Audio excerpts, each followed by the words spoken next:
Hello and welcome to Maths with Jacob. This lesson will focus on length. In kindergarten, students need to understand that length involves a type of measurement. We need to help students understand that length is the distance from one end of an object to the other. Also, students need to understand the two words longer and shorter.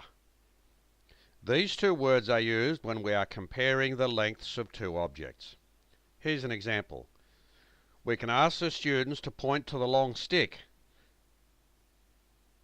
While the answer is obvious, it is very important for students to be able to fully understand the idea of length. Here are a couple of examples. Circle the shorter object for each pair of objects. So here are two objects, the car and the large truck. They'll be circling this short object here.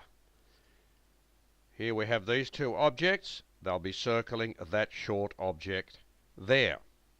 Another example, circle the longer object for each pair of objects.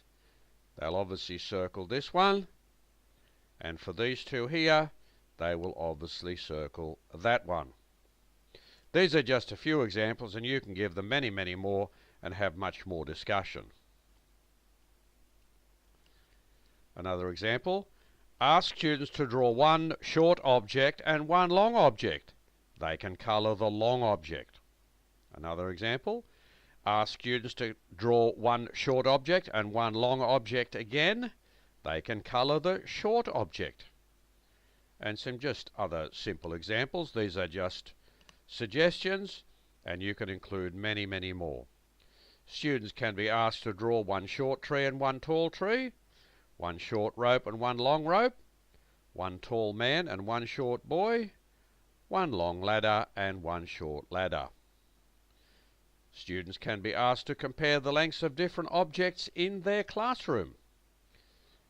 Now, I just want to stress that what I've given you here are just basic examples and suggestions, but I'm sure that teachers will be able to come up with many, many more.